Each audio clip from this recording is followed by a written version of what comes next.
Welcome to Diversity Conversations, where we engage in thought-provoking dialogue to identify leadership solutions to today's most challenging conflicts.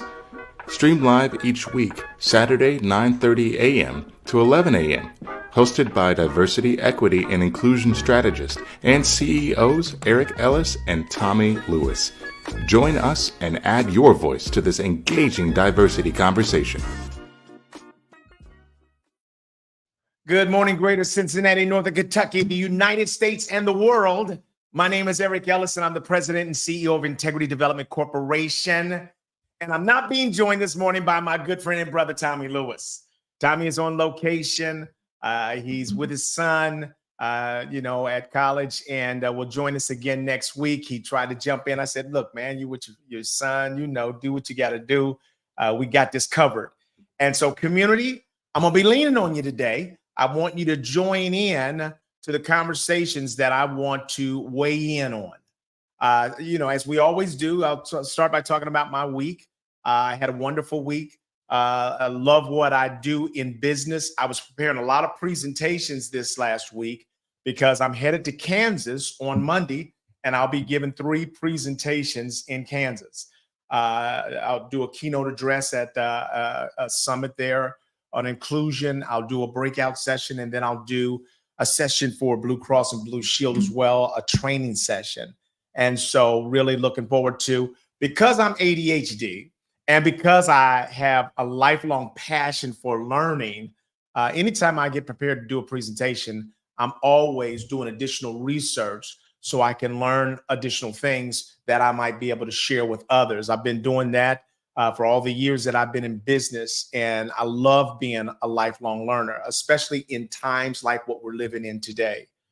And I also love working with the clients that we are serving and helping them to really zero in on mental health and creating environments that are livable and people-centered. So for me, that's one of the most important things for us to be focused on right now in the workplace. Is that's creating healthy workplaces that people can really balance their work life, to make sure that that's working for them, working for their families, and ultimately then working for the company. Today, I really want to focus in on the presidential election. And I think we're going to probably spend a few episodes talking about the presidential election because this one is so consequential. And so I've got a readout on some of the highlights of the debate that we just saw. I don't know about you, but I was in great anticipation for this first presidential debate between former President Donald Trump and Vice President Kamala Harris. And it did not disappoint. And I'll tell you that I think that the nation in many ways was just blown away by how powerful, effective, poised, practiced, prepared Vice President Kamala Harris was for this debate. I remember going into the debate, people were saying things like, well, they were using the Mike Tyson analogy that everybody's got a plan until they get that first punch. And so they were saying that about Kamala. And I was listening to some of the pundits, some of the conservative pundits saying that he's non-traditional. He bobs and weaves. He's unpredictable. That's the genius of Donald Trump. He's unpredictable. He doesn't even really prepare. They said he just uses his, crowds, when he's out on the trail. And those speeches, the stump speeches that he's giving out there, he practices some of his material then. So you can never fully get prepared for what he's coming at you with. And, we've certainly seen that over the last decade, that Donald Trump has been a formidable foe, an unorthodox debater. You weren't sure what he was going to do. We remember when he debated with Hillary Clinton, he literally was pacing back behind her, almost in an intimidating sort of, pouncing kind of, lurking kind of way. And so we weren't sure what to expect from this debate. But right out of the gates, the very first thing that Vice President Harris did was go straight over and basically corner him and shake his hand and introduce herself and wish him a good debate. I mean, she reminded me of my grandmother. My grandmother, if people were coming at her inappropriate in the church, she would give brothers that long hand of fellowship, and she put her hand out and then lock her elbow in. And Kamala sort of saw him going one way, went the other way, and she went around there to make sure that she started off right from the word go, saying, "I'm here and I'm ready." And whoa. And so what I'd like to do is start by one of the things that I did this week was I began to do some research on what are some of the things that are disqualifying for someone who wants to be president of the United States. Because I think that when we're in the midst of these kinds of almost Super Bowls, political Super Bowls, I would say to you too often, we are not looking at the simple things, the common things, the things that should just be easy for us to say, this is what you should have in terms of qualifications to be a president. These are the kind of characteristics and traits that are disqualifying to be the president of the greatest nation in the world, according to us. And so I just went, everybody talks about AI. So I went to AI and said, give me the top 7 personal traits that should disqualify a person from being an effective president of the United States. Now, AI is supposed to be objective, right? There's no bias there. This is just asking a computer, a software program. What are the kinds of things that are disqualifying if you're seeking to be the president of the United States? And let's just read these off and you tell me what you think and jump in right as soon as you want to. The first thing it says is a lack of integrity.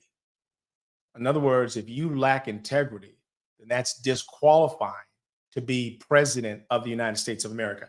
Dishonesty, corruption, or a history of unethical behavior can severely undermine public trust and prevent a president from governing effectively. Integrity is essential for maintaining the moral authority of the office.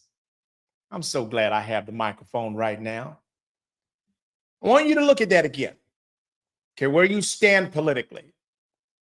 Can you disagree with this? That if you seek to be the president of the United States, you should have integrity. Now, we can't go hiding, bobbing and weaving, ducking. Nobody is perfect. Well, no. Don't just run away.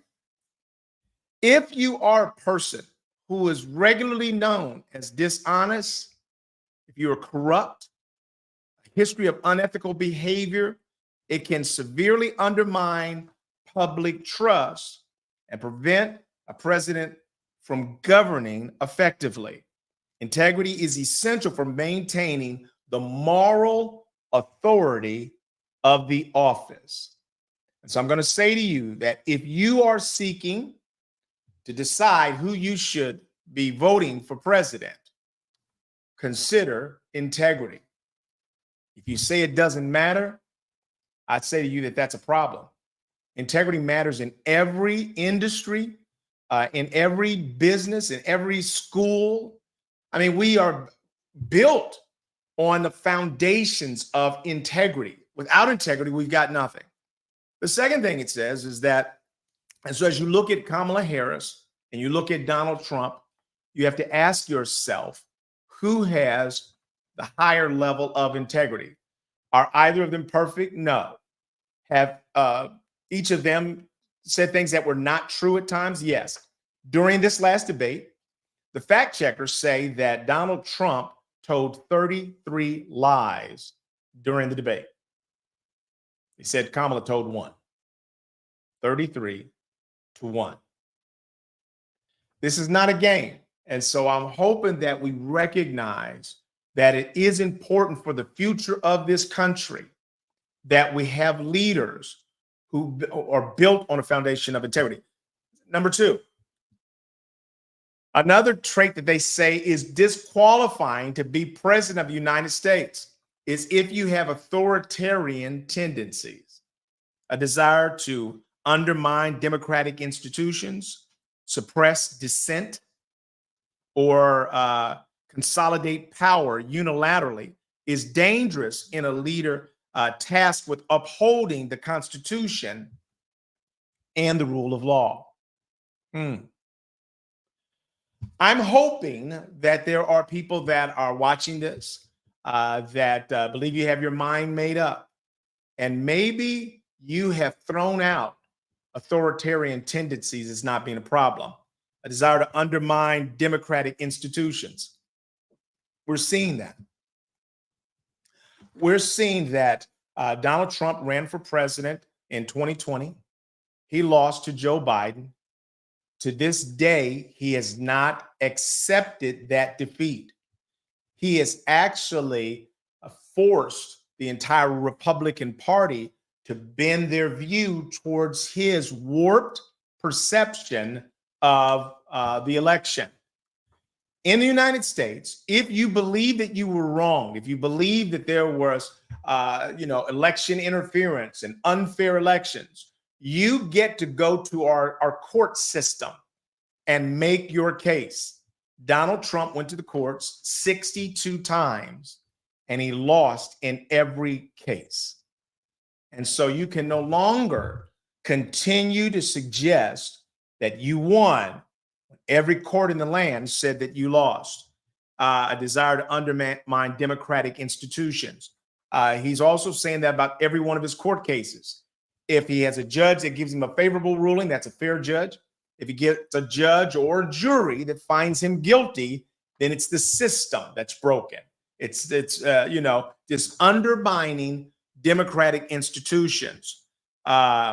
He says that he wants to even eliminate the Constitution. I don't know why people ignore the things that our former president is saying. They're not jokes. It's not funny. And I think that we have a responsibility. None of us can literally sit on the sidelines and say that I don't want to get into politics when our country and its future depends on it. I would say to you, you can be a good or bad president. I mean, I don't care. All of them have good things that they've done, bad things that they've done, mistakes that they've made, policies, philosophies that I don't agree with. All of that is fine. But there's a reason why Liz Cheney and former Republican Vice President Dick Cheney are saying, not only am I not voting for Donald Trump, but I'll be voting for Kamala Harris for president of the United States. I promise you, it's not because they agree with her policies. And it's not about policies.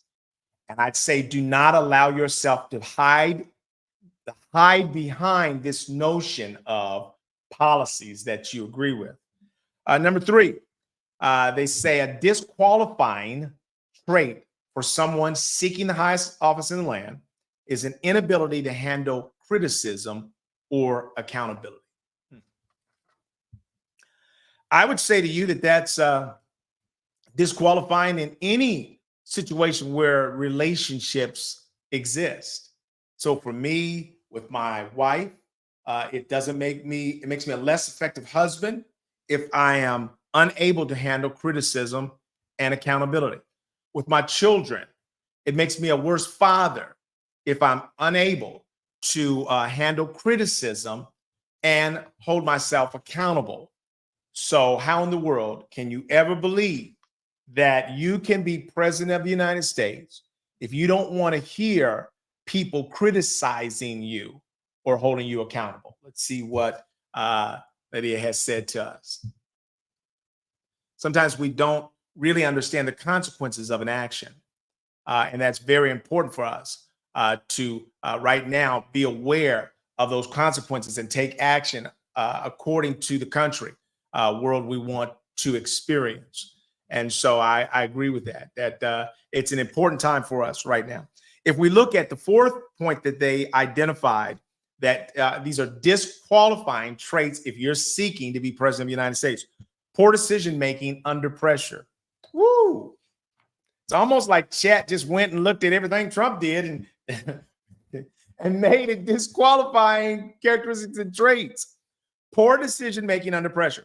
If a candidate demonstrates an inability to think clearly, rationally, and strategically under pressure, it disqualifies them from handling crises that require quick and sound judgments. Now, we can look at a number of instances where Trump sort of fell apart under pressure. The pandemic was one. He just really was confused, didn't really know what to do.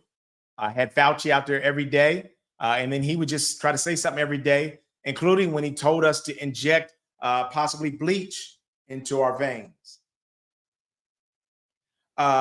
If you look at January 6th, after he had lost the election, and then basically gave a speech that incited many people to violence. And I'm not one that would say that everybody that was at January 6th was a rioter. And no.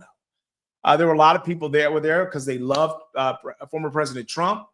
They thought that he was wrongly lost the election. That's fine. They're there to show their support.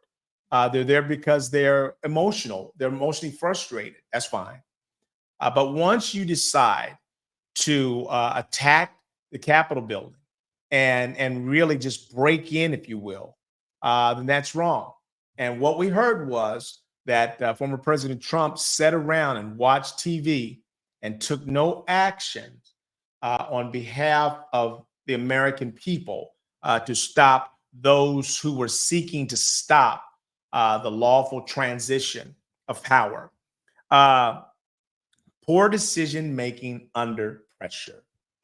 This is huge. And I would say to you that as we looked at the side-by-side comparison between Vice President Kamala Harris and former President Donald Trump, he lost that debate. It was a resounding loss. I've heard people describe it like I was looking forward to somebody someday being able to punch the bully in the mouth.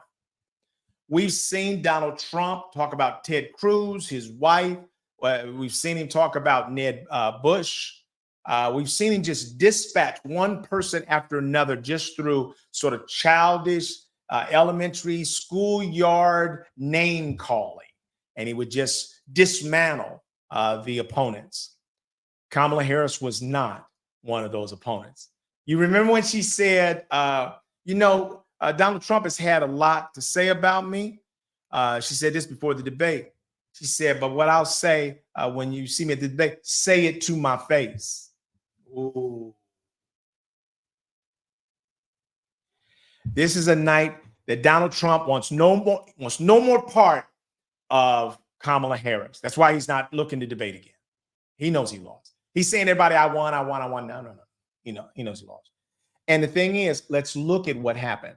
Now, Kamala Harris had done so much study, and her team had done so much study about his weaknesses. Understand this. Weak mind, weak man, unable to handle criticism and be accountable. Poor decision-making under pressure. When you're having a presidential debate, that's pressure. What were the decisions that he needed to make? Well, the decisions that he needed to make was to stay on task and focus on policy, not to get sidetracked into all the personal things and the name call and all like that. Stay on message. His message was to be focused on the economy, be focused on immigration, the borders. Those were the winning arguments for him. So Kamala Harris she announced before the debate, here's our tactic. Here's our strategy. We're going to get him off path and keep him on the defensive the whole night. That's what she said. Now, she actually did that. You know, that's an equivalent to? That's an equivalent to me telling you before a basketball game when we play that I'm going to hit 3 shots that are going to be full court bank shots. Literally, I'm going to throw the ball, the basketball, from one end of the court to the other, and I'm going to make 3 of them in a row, bank shots off the glass. Huh? Man, you ain't never going to do that. Not even one. That's what she said. She says, here's what I'm going to do. And then she did it. She literally baited him. And then he jumped off his schedule. He got angry. He lost control. Now, let me ask you this. Are you qualified to be the president of the United States? I don't care what your policies are. If anybody can bait you and control you through either compliments, sweet compliments, hey there, good looking, you are so handsome and so smart. Really? Don't get mad at me. Look at what we are sitting back as though this is no issue, that we have a candidate whose ego will not allow him to take criticism, who makes poor decisions under pressure, and you can throw him off easily. Make him make decisions that are not in our best interest or the best interest of our country. And so somebody's got to stand up and say these things. What we saw in Kamala Harris, somebody who was poised, who was prepared, who was ready. And I remember them saying, they were saying, hey, he's out golfing.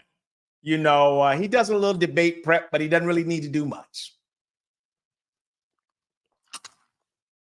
And boy, all the headlines that he had to look at, from the Wall Street Journal to everybody else, saying, well, if Kamala Harris is dumb, what are you?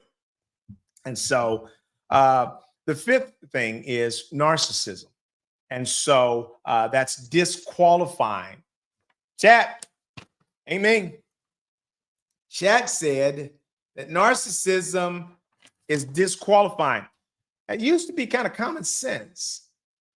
We used to recognize that none of us wanted a leader that cared only about themselves, talked only about themselves, and didn't talk about us.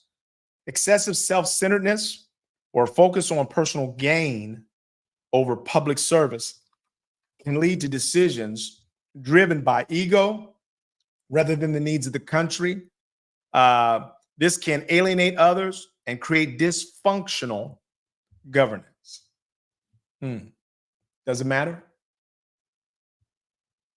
Some of you are saying that doesn't matter to me over my own self-interest. And so I'm hoping that the selfish desires that he has may coincide with some things that I'm looking for.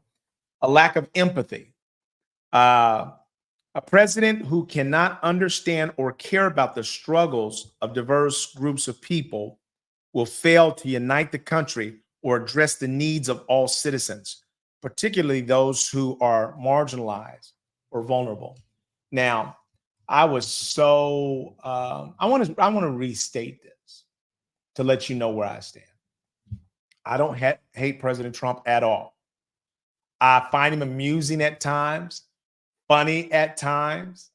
I think I could even hang out with him. He's a guy I can hang out with. You know, I don't really just dislike him as a person. I feel sorry for him at times. When he got shot, I was saddened. And honestly, I want to say this with all sincerity. I was praying for him, and I was hoping that somehow that experience would change his view. That sometimes, you know, when people have a life and death experience, it's like the Christmas story, you know, where you came back and you saw your life and you changed your views. I was in many ways hopeful. Now, I know a lot of people have told me, Eric, that's just foolish optimism. Well, that's who I am. I was pulling for him, and I was hoping that near-death experience would change his character and maybe allow him to really grab a hold of the faith that he says that he has, faith in God. And So I looked at the Republican convention. I watched the whole thing. I thought it was they had done a great job until he gave his speech. Probably the first 10 or 15 minutes of his speech were filled with some degree of gratefulness and humility, and then it was gone. And for the next hour and 20 minutes or whatever, he went back to the same old angry, judgmental divider in chief, Donald Trump. And I just think that if you lack empathy for others, then that's disqualifying. When I saw him go to Arlington Cemetery, I appreciated those families. I think they had the right, the families that lost the 13 soldiers at Afghanistan. Many of them invited former President Trump to join them at the cemetery. I thought that was fine. And honestly, there are laws that govern, I think it's Area 60, that you cannot be photographing, videotaping, things like that. But you certainly can't be doing it for political purposes. Former President Trump's team said that the families asked him to take pictures. Now, I'm going to tell you this, just Eric, that even if it was against the letter of the law, if the families of these fallen soldiers wanted to take a picture with former President Trump, I don't have a problem with that. But that really wasn't what ultimately happened. You see, empathy is not something to be staged. It is something to be demonstrated and delivered. It's a deep feeling of compassion and care to walk with someone in their pain because you care deeply about them, not deeply about utilizing their story to make your political point. Donald Trump's team videotaped those moments and then posted them immediately as they dogged out Biden. This was not about empathy. This was not about those 13 fallen soldiers. This was a political grab, and that tends to be what we see out of the former president. No empathy whatsoever. That's one of Joe Biden's strongest traits, his ability to empathize with us. And we're seeing that in Kamala Harris as well. And so a lack of empathy is disqualifying. See, when you lack empathy, then you can divide us as a nation, red states versus blue states, because you don't see yourself as needing to be the president of all the people. That's a problem. And then finally, incompetence in governance. A profound lack of knowledge about government processes, law, key policy issues can lead to poor leadership. If you don't know, Donald Trump just said it recently, before he was in the White House, he didn't even know what NATO was. At what point, America, are we going to see that it is irresponsible for us to elect an ignorant leader who knows nothing about government, the history of the world, and our relationships with other countries around the world? If you don't know any of that, that means you are profoundly unqualified. And for those that want to understand why DEI came along, it came along because people like Donald Trump, who were profoundly unqualified to do the job, were getting the job because of their position, their economic background, their wealth, their gender, their race, when they were totally, completely unqualified to do a job, couldn't pass a test to do the job, couldn't stay on any job in the country acting with such high level of disrespect. All of those things are disqualifying. And it is DEI, diversity, equity, inclusion, that said that we have to move that aside and create an opening, an inclusive opportunity for women, example, to be considered for the highest office in the land. And without the advent and the evolution in our thinking to become more inclusive, then Kamala Harris would never be considered for the position right now. Donald Trump and the Donald Trumps of old could make fact out of an announcement that a person like Kamala Harris was dumb, ignorant, not qualified, not smart. You could just say it, make it so. But because of DEI and inclusion, now people have the opportunity to get on the stage and to prove themselves out for themselves. And if you had eyes that could see it all, ears that could hear it all, you would recognize who was the more qualified and competent. You could see the benefit of the study and preparation she put into preparing for that debate. That's respecting America. It's respecting each one of us as citizens when you are willing to do your work, and then you can recall information and you can share things that are in our own best interest and then call out things that are not. And so I just say to you that she is the manifestation of the power of DEI. She's not a DEI candidate that's somehow underqualified. She is highly qualified and skilled. And I loved listening to Nancy Pelosi.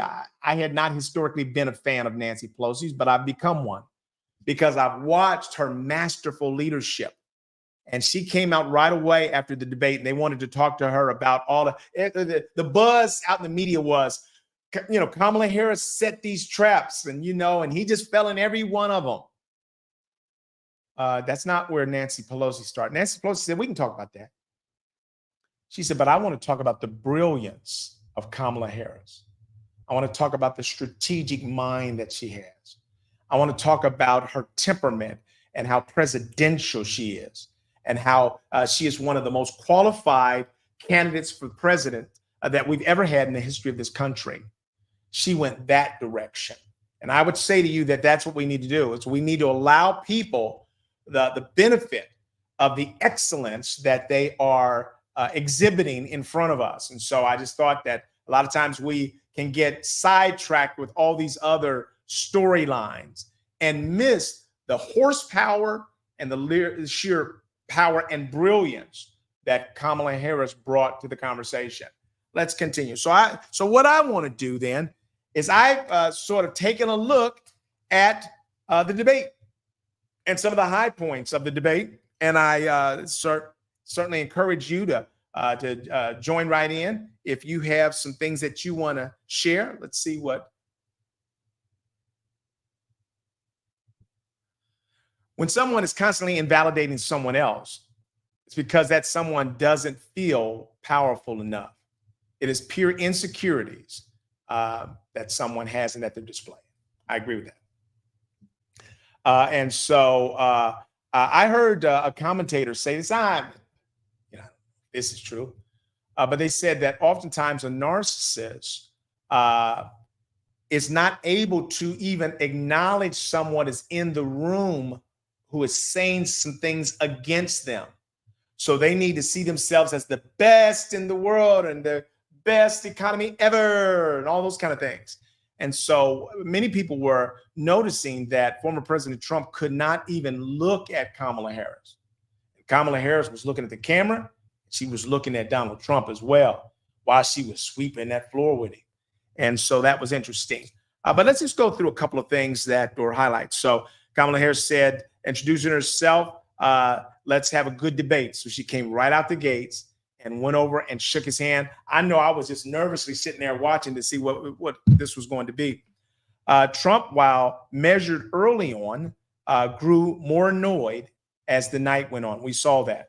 Harris took the fight to Trump in a way that Biden could not. That's what one of the reporters said. She charged him with telling women what they could do with their bodies, and she mocked Trump's praise of dictators who she said would eat him for lunch. Kamala Harris, Trump says extraordinary things, and nobody even bats an eye at how improbable and impossible they are. But we don't hold him to account for saying that if I'm elected as president, I will have the Ukrainian-Russia war done before I even get sworn in. Kamala says that's because you're going to give Ukraine over to Russia. And she talked about his fascination with our enemies and dictators and autocrats. And she said that Putin would eat him for lunch. That's what she said right there in front of me. I was like, whoa. And that is, for those of you that don't remember, that is what his presidency was like the last time. The most embarrassing, the single most embarrassing event that we've ever seen from my standpoint in this country from a president was when Trump, I think it was at Helsinki, he and Putin were on the stage, and he said that he disagreed with all of his intelligence's reports about Russian interference with the election and said that he agreed with Putin. Why would Putin lie? Why would he lie about the fact that he was interfering with our election? Literally, you're going to, on the biggest stage in the world, with our enemy next to you, you are going to say that you disagree with your entire intelligence apparatus in favor of believing our enemy. Now, you tell me, anybody suggests how that's not disqualifying by itself. How can you be president of the United States if you go against, on the world stage, how cowardly is that for someone to do something like that? That's not me doing it. That's him doing it on behalf of our country. And it's embarrassing and it's disqualifying in many views. Let's continue. Donald Trump, she said to him that Donald Trump, she said, basically, you've been fired by 81 million people. And that's referring to the winning number of votes that President Biden got in his defeat over Donald Trump. And so she was just saying things out loud that have been whispered for years and years. Harris may have got under the opponent's skin when she went after his performance at his rallies. And she went on to say basically that she encouraged everybody there to go to a Trump rally. She said, this is kind of, weird for me to say. She said, but in other words, she did all of her study. She looked at his rallies. She said, I encourage you to go. She said, what you'll see is all kind of, weird things like Hannibal Lecter and, other kind of craziness. And she said, what you'll see is people leaving early because they were bored. Oh, that lit a fuse, man. I think he lost it for the whole rest of the night after that. When she said, he started talking about crowd sizes. You help me to understand, how does that ever get into a presidential debate that a man starts arguing about his crowd sizes? You remember he said he had larger crowds than Dr. Martin Luther King. Who would want to make that comparison? For what reason? And what does that say about your maturity level to serve in the highest office if you literally are arguing about things like that? A smiling Harris frequently shifted her message from Trump back to American people. So she masterfully would say something about him, then she'd go back to her policies, then she would go back to you, the American people. And it was just shocking how skillful she was at doing that. And so for me, as I watched her in great pride, it reminded me of how I felt when Barack Obama was elected president of the United States of America. I remember back in that year that none of us, people of color, were sure when America would be ready for its first Black president. I remember thinking that I liked Hillary Clinton. I mean, Bill Clinton was a good guy. He was a good president for us. And so I thought, hey, Hillary Clinton's a decent person. And but then very quickly, I started seeing something unique, something powerful happening. that Barack Obama was being praised by other people. And I remember the night that he won the election, I took my little children, a couple of them, and we went to a local bar, a black bar, just so that we could be amongst other people of color as we watch the first black person in American history win the highest office in the land. And I remember weeping and crying and really feeling like for the first time, a lot of times you don't even think about these things. If you're not from a marginalized community, then you don't often know what it feels like to sometimes wonder, feel like you don't have a real sense of belonging. And when that happened, I remember thinking, wow.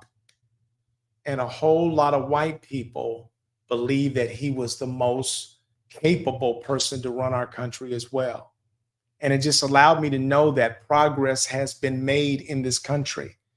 And so as we sat around and wondered when America would be ready for its first female president, as I listened to Kamala Harris do her work, as I watched her with such high level of excellence, right now, Kamala Harris has been pitch perfect with everything she's done. And everybody wants to look and maybe come up with some other reasons why. Remember when she was the gaffe machine and we bought into all the stereotypes that said you got to hide her, she can't be given a real assignment. She's just, it's easy to stereotype people and for those stereotypes to stick. What you're seeing right now is a complete and total double standard between Donald Trump and Kamala Harris. The bar for Donald Trump is low, really, really low. He can say one crazy thing after another and not be held accountable for it and it not be viewed as disqualifying. But we're waiting at every turn for Kamala to make that one mistake that people say, there it is, she made a mistake, that's disqualifying. How can she be president with one? She's been pitch perfect, hasn't really made, any kind of major mistake at all, including her vice president pick.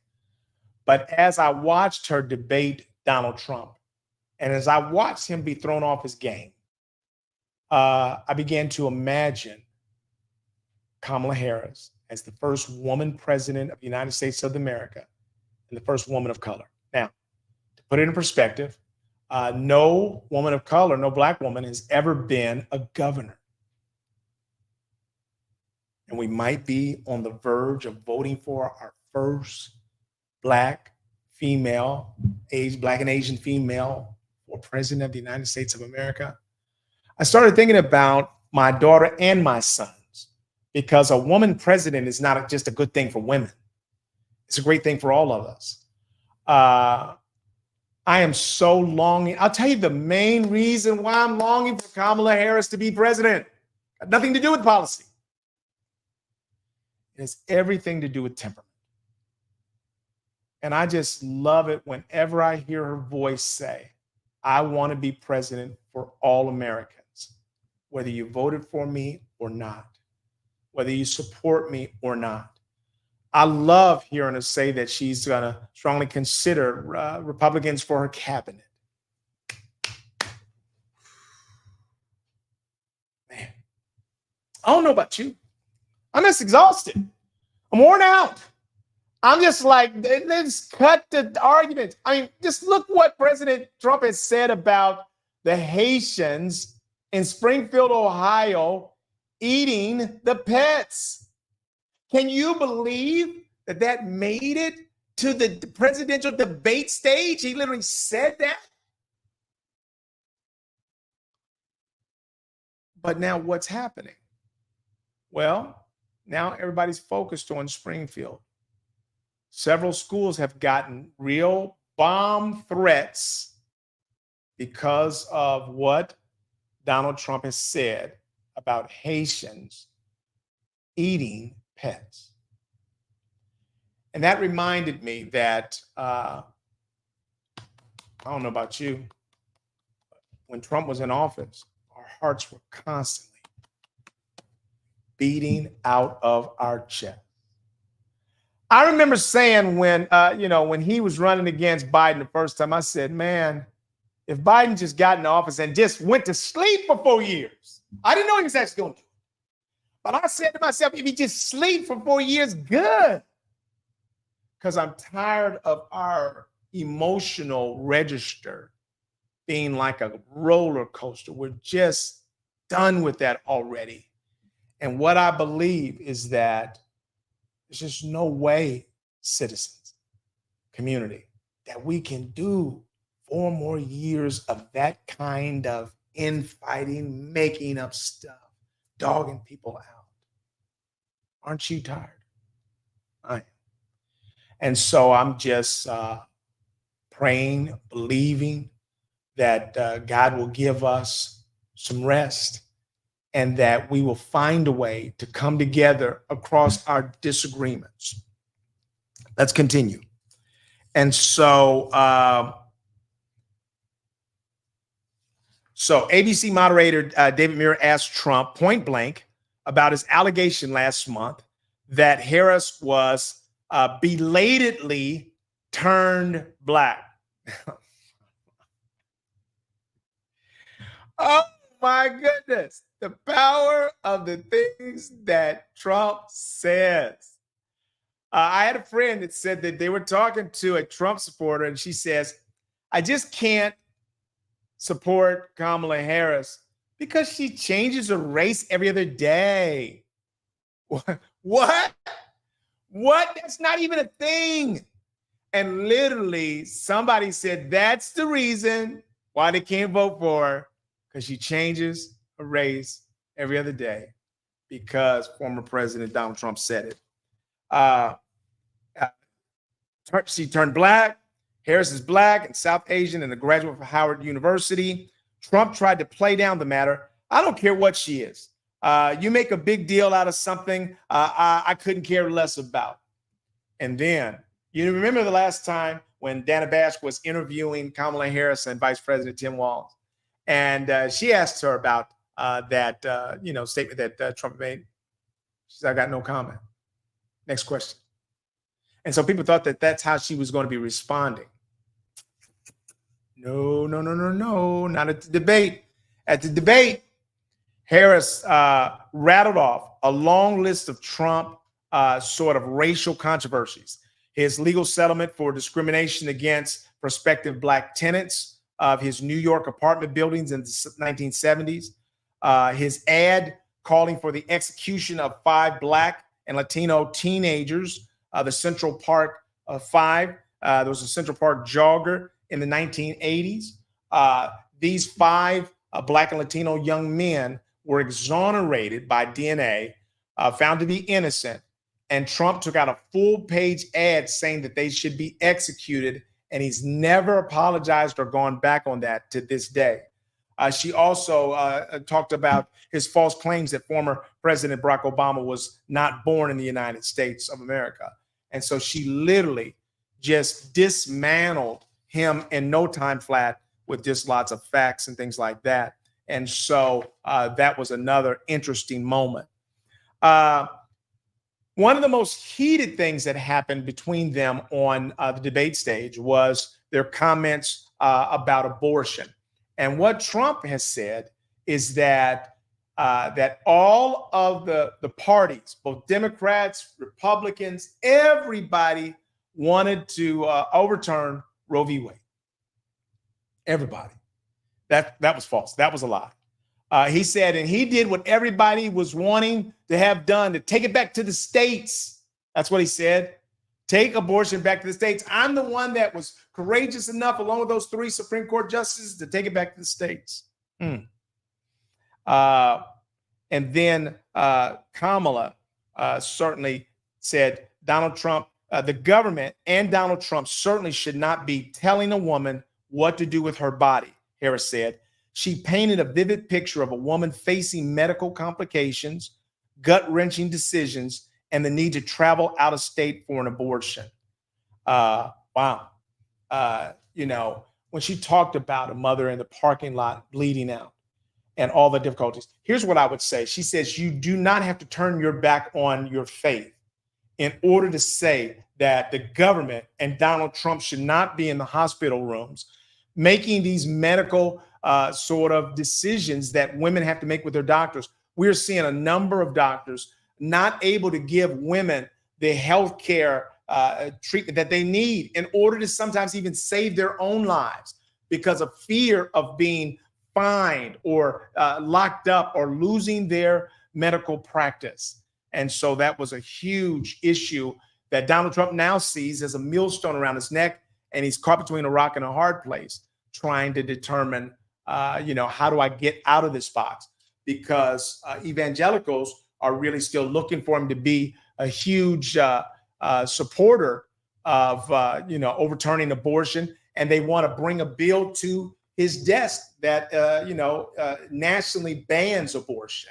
He said he wouldn't sign one, but he wouldn't he wasn't ready to own that on the debate stage. And I would say that abortion is a small portion of what women's reproductive health care is all about. I mean, that's the issue here. It's like when the Supreme Court said that they could not make law about automatic weapons because of the complexity of guns, and then they would sort of want to make decisions about women's bodies as though they're not amazingly complex. And so I just think that we found ourselves in a very difficult place, a very difficult moment for the government to try to weigh in on ways that take away freedoms, that take away options for safety and health for a gender in a way that men would not do for ourselves. And so as we looked at that night, I think it was just sort of amazing to us what happened in that debate. And immediately following the debate, Kamala Harris says, let's do a second debate. Trump wants no part of that. Now, what Trump said was that just like a championship fighter, when a fighter loses a fight, first thing they want to do is get a rematch. Okay. Well, I mean, my view is that he loves easy wins. He was trying to get as many debates as he could with Biden. He was happy to pieces over that. He's in mourning right now that Biden's not in the race any longer. Yeah, he wanted to do a bunch of debates with Biden. What happened with this dumb Black and Asian vice presidential candidate? She should be easy work for a genius like former President Donald Trump. That's not the case. America is a wonderful nation. We are wonderfully diverse. I love conservatives, moderates, liberals, independents. Wherever you stand politically, I'm not going to allow anything to ever interrupt my desire to love and care deeply about who you are. If we have major disagreements over our political views, let's just not even talk about it. Let's talk about something else. Let's talk about our families. Let's talk about our kids. Let's talk about how we can work together to make our communities better places. I don't care. I do care who wins, but whoever wins, I'll be fighting for our country and her people. And I'm grateful for this platform to speak to you all. I do not, as a practice, generally talk politics. In the work that I do, I don't. But I believe that I have a responsibility to speak up for the things that I believe in today. I also have a message for our Palestinian friends that show up at Kamala Harris speeches, and they want to sort of take the whole thing over. Here's what I would say to you, that right now, Kamala Harris has one objective, and that's to win the presidency of the United States of America. She cannot find herself diving into a controversial issue that has the ability to railroad her election. I would say to you that what she is saying, I believe, is absolutely right. That what happened on October 7th is a tragedy. It was evil to kill 1,200 people and to rape people and maim people and cut people's heads off. That was evil. I would say to you equally that it's hurting, it's wrong. My heart is saddened by the 45,000 plus Palestinians that have been killed in Gaza. I think that there is no justification for the loss of innocent lives. I believe that the answer is we need to bring the hostages home and we need to end the war. We need to have a ceasefire on the violence. That's absolutely what she says. That's what I believe. I also believe that the best solution is a two-state solution where Palestinians can be sort of direct their own future and have the freedom to do that, where Israel is safe and they're safely living together as neighbors. But we're not going to get there right now. And it may be a long time because of the history that exists between Israel and the Palestinians. And I would say that Hamas certainly is a terrorist group, but she can't really dive into that right now. I do realize that if you're losing family members and people that you love, then the number one agenda item for you is that issue. I agree for you. It just may not work right now for the election because we know that if President Trump is returned to the White House, that he's going to help Israel just eliminate Hamas and Palestinians. And he will have no empathy at all for the Palestinian cause whatsoever. So it's not like we have a bunch of choices right now. I think we just have to get through this time. And then we will, I believe, have to start trying to facilitate more aggressively to some extent and trying to bring an end to the violence that's happening in the Middle East. And I think we have a lot of partners over there in the Saudis, in Turkey, and in other countries that are Qatar that are interested and able to help facilitate bringing this war to an end because it is a tragedy. It is evil in many ways to eliminate all those people. I don't believe that. Well, I don't want to get into all that. I just believe that we need to find ways to work together and we need to find ways to facilitate peace around the world. And with that, I'm going to thank you all for joining me. I miss Tommy as I always do. Whenever Tommy is not here, it's not easy to sort of talk. Sometimes it feels like talking to yourself, but you all are here and I appreciate that. I hope that I've shared something today that helps you in your decision-making process. This is not an election to sit it out, to stay on the sides.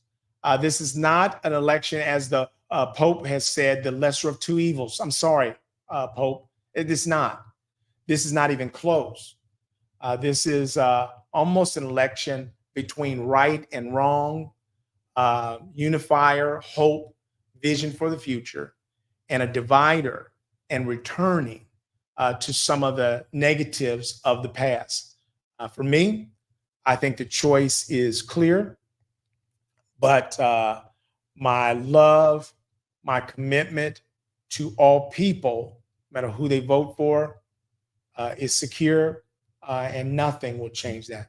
Thank you all for joining me this week, and I want to encourage you to stay with us and rejoin us next week for another of our diversity conversations. And Tommy Lewis will probably be joining us again. Thank you.